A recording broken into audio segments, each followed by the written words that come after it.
In a fiery exchange that had viewers glued to their screens, Nigel Farage took Julia Hartley-Brewer to task, delivering a verbal masterclass that left the seasoned broadcaster momentarily lost for words. Farage, known for his sharp wit and unapologetic stance on immigration, dismantled the Labour government's approach to the Channel crossings crisis, highlighting their inability to stem the tide of over 20,000 migrants since July.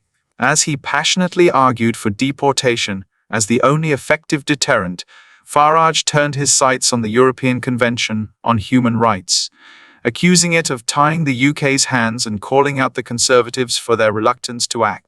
Hartley-Brewer, typically unflappable, was left momentarily stunned as Farage's relentless logic and commanding rhetoric dominated the discussion, proving once again why he remains one of Britain's most formidable political commentators. Watch this video.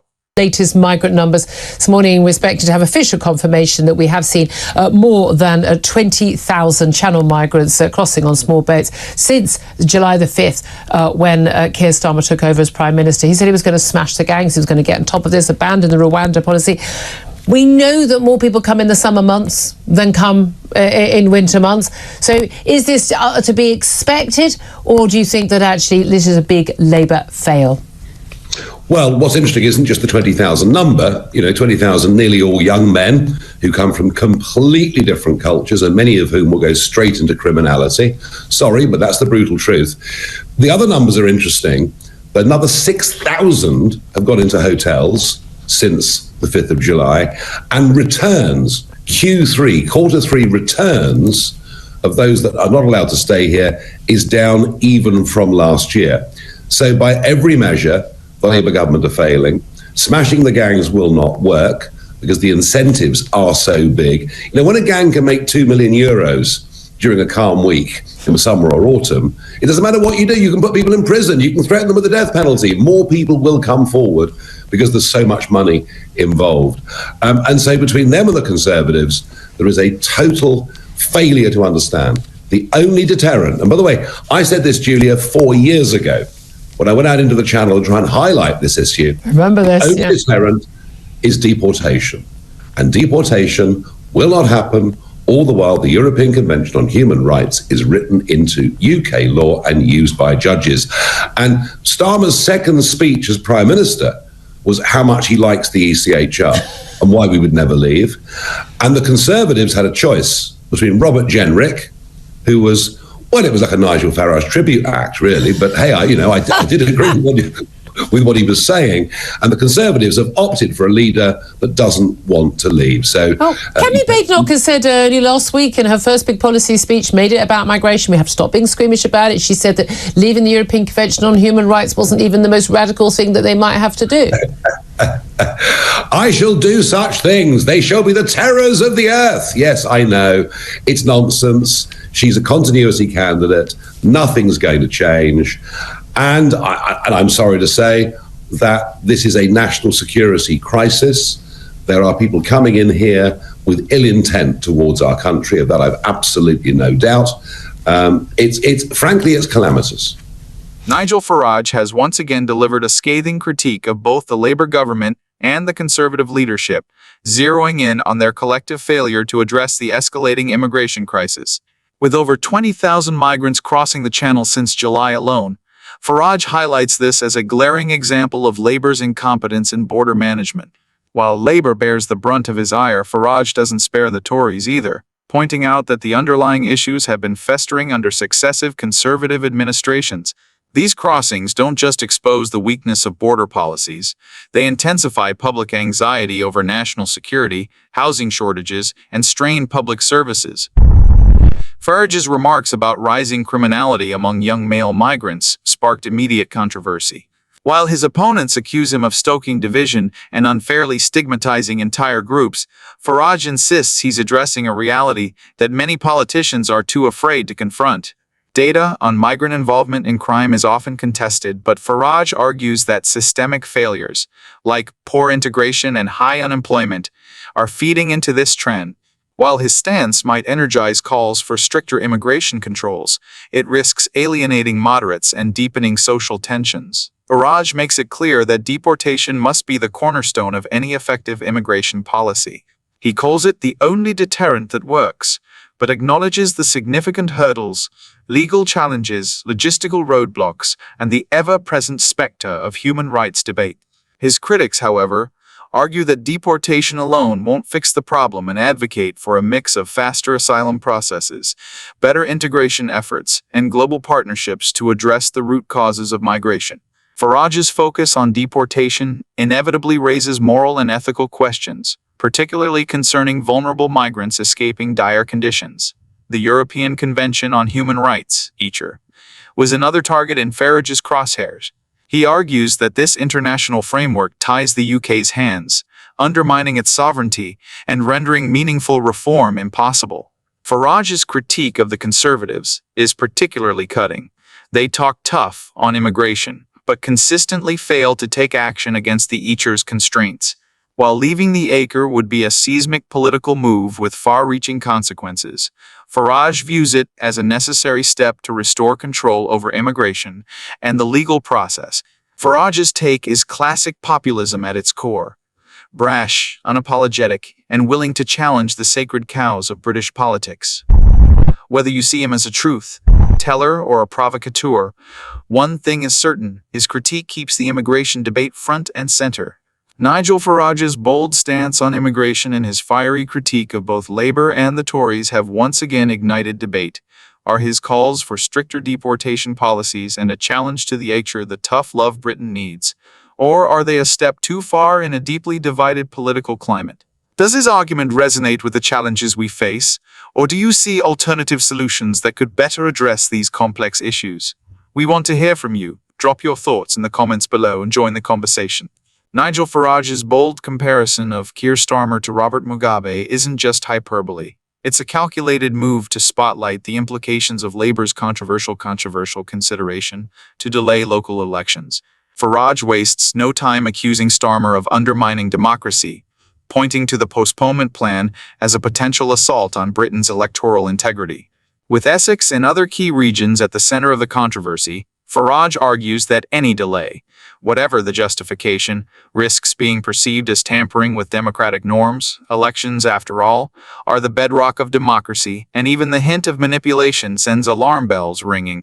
Labour ties the proposed postponements to their devolution priority program, but critics like Farage see this as a thinly veiled attempt to avoid political risk, especially in areas where the party may face electoral backlash. For a government just months into power, the optics of this move couldn't be worse, raising questions about Labour's transparency and intentions. Farage's invocation of Mugabe, notorious for his manipulation of electoral processes, is designed to shock and provoke. While some may dismiss it as over-the-top rhetoric, it plays into growing public unease about government overreach. By framing Starmer's leadership as authoritarian, Farage appeals directly to his base, many of whom already see Labour as hostile to traditional British values. However, this fiery rhetoric risks alienating moderates who might view the Mugabe comparison as alarmist. The timing of Labour's proposal adds to the scrutiny, just months into their term. Pushing for election delays appears politically motivated, regardless of the official reasoning. If the move is genuinely about restructuring, Labour must communicate this clearly to avoid fueling conspiracy theories. Otherwise, the lack of transparency risks eroding public trust and giving critics like Farage even more ammunition. Farage, as MP for Clacton, also brings a personal stake to the debate. Representing a constituency in Essex, one of the regions potentially affected, his outrage resonates locally. Essex is more than just a political battleground. It's a bellwether for national trends. Delaying elections here could damage Labour's reputation on a broader scale, casting doubt on their ability to handle democratic processes fairly. This controversy feeds into a larger narrative that Labour, under Starmer, is consolidating power while sidelining checks and balances. Even if the postponement is well-intentioned, the optics are disastrous, reinforcing opposition claims that Labour prioritizes control over accountability. Such moves could energize dissent, with critics framing it as an attack on voters' rights. Farage's critique, while dramatic, strikes a chord with genuine concerns about democracy and overreach. Whether Labour can navigate this storm depends on their ability to justify the postponement with transparency and clarity. If they fail, This issue may become a rallying cry for Farage and others, potentially undermining Labour's already fragile public standing. Despite being a political opponent of Starmer and Blair in many, many ways, what I do know is that our relationship with America is crucial to our future survival. And a lot of people asking me this question. Jim has sent this one in. Would Nigel be taking a new role in the new year with Donald Trump? You've intimated there that you're certainly willing to help any kind of deal that the government can do. Does that mean that you're kind of you would be officially or unofficially a kind of a bridge between the US government and the UK government? I decided in June to stand in Clacton at the general election to try and become their MP. That happened, and that is my primary duty, right? So I'm not going to give up being the MP for Clacton to take on any ambassadorial role of any kind at all. Let's be clear about that. But behind the scenes, I could, if wanted, I think be very helpful. And I mean, I'm sure that would be something that Keir Starmer would love to do. Can you imagine his supporters saying, why have you hired Nigel Farage to act as one of your envoys? I mean, there might be some resistance to that. But would you accept something like that if he offered it to you? Unofficially, yes. I couldn't take an official role. You know, as the leader of Reform, I could not take an official role. But if I could help behind the scenes in any way at all to smooth over the difficulties of 100 Labour activists, staffers going to campaign for Kamala Harris, of the risk by giving away the Chagos Islands, of Diego Garcia being lost to the US Air Force, of the things that are been said by Lammy, by Khan, even by Starmer himself. There are some obstacles here. There really are. And he is likely to make us sweat a bit. Yes, I think so. Because So you know, in diplomatic terms, what our government have done with him in America is ludicrous, stupid, schoolboyish. But I know these things can be mended, and if I can be helpful behind the scenes, I will. Nigel Farage's surprising offer to assist Lord Mandelson in bridging relations with Donald Trump and Elon Musk marks an extraordinary convergence of pragmatism and political strategy. This unexpected alliance underscores the critical importance of the UK's transatlantic ties, especially as Trump's anticipated return to the White House looms. With potential trade disputes on the horizon and tensions simmering between Elon Musk and the Starmer government, the stakes for UK diplomacy have rarely been higher. As the newly appointed UK ambassador to the US, Lord Mandelson faces the unenviable task of navigating Trump's unpredictable approach to leadership, while mitigating the risks of a trade war. Mandelson's willingness to engage with Farage, a Brexit architect with close personal ties to Trump and Musk, signals a pragmatic shift, prioritizing results over political divisions. Farage's unique connections position him as a powerful intermediary in a diplomatic landscape where conventional approaches may falter. Farage's appeal to Trump's nationalist instincts and Musk's libertarian ideals gives him an edge that traditional diplomats may lack. His Brexit credentials align with Trump's populist agenda, making him an effective voice on contentious issues like tariffs and trade. By stepping forward to support Mandelson, Farage sends a clear message. National interests should transcend party line. This move bolsters his image as a statesman, willing to collaborate across the political divide for the greater good. However, it comes with risks. Farage's involvement could alienate Labour loyalists or fuel skepticism about the government's reliance on a political outsider. For Mandelson, working with Farage is a calculated risk.